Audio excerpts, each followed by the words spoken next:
My neighbor makes my kids hit me, but I want to hit him with a lawsuit. From the moment my family moved into this house, our neighbor, Joshua, has been nothing but trouble. I know some people just don't understand what it's like to have autistic children, but this guy has gone out of his way to make our lives miserable. My husband and I are both in law school, and trust me, it's been a struggle. Balancing our studies with raising 3 kids, 2 of whom are autistic, is no easy feat. We're doing everything we can to build a better life, but we're stretched thin. On top of that, we're on housing assistance. This place is all we can afford right now, and while it's not ideal, we were hoping the neighborhood would at least be a quiet place where we could focus on our studies and help our kids manage their needs. Our oldest son, who's on the spectrum, has issues with boundaries and emotional regulation. Just after we moved in, he climbed over the neighbor's fence, thinking it was part of our yard. He's still learning social boundaries, and he didn't fully grasp property lines. We explained this to the neighbor when we apologized, thinking he'd understand that our son didn't mean any harm. But Joshua made it clear he wanted nothing to do with us. He seemed annoyed just by our presence and made little remarks about keeping our kids in line. He'd complained about the noise anytime the kids were playing or had a meltdown,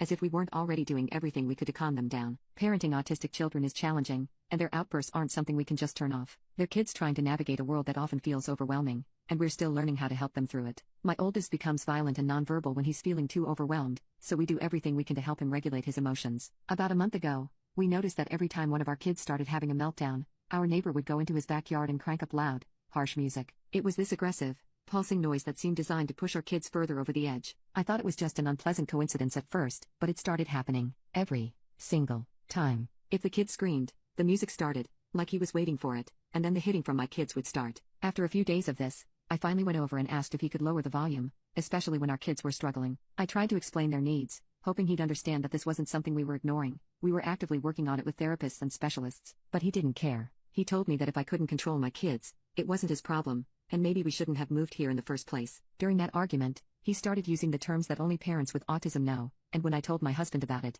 he suggested that maybe Joshua had done research specifically into how to overwhelm kids with autism. I started to believe that this man knew exactly what he was doing. He knew that by triggering their sensory issues, he was causing them to lash out at us. It was like he was using my kids as weapons against us, knowing full well that we'd bear the impact of their distress while trying to calm them down. My husband and I have talked about this endlessly. We're both exhausted, trying to keep up with school, support our family, and manage our kids' needs. We can't just pack up and leave. We're tied to this place by financial limitations and our commitment to school. After a particularly rough night, our oldest had a meltdown after the neighbor's anxiety playlist blasted through the fence. I snapped. I confronted him in his yard, demanding to know what his problem was. I told him that we knew he was intentionally setting off our kids and that this had to stop. He just smirked and said, "Maybe you shouldn't have had kids if you can't handle them." I felt my blood boil. It was like he enjoyed knowing he was making our lives hell. My husband and I want to be good neighbors, but we're also future lawyers, and this is beginning to feel like a personal vendetta that deserves legal action. I told him we'd take this to court if he didn't knock it off, that we'd look into harassment charges or noise ordinances, whatever we could do to make this stop. He laughed and said he was within his rights to play whatever he wanted on his own property and that I should learn a thing or two about the law before making empty threats.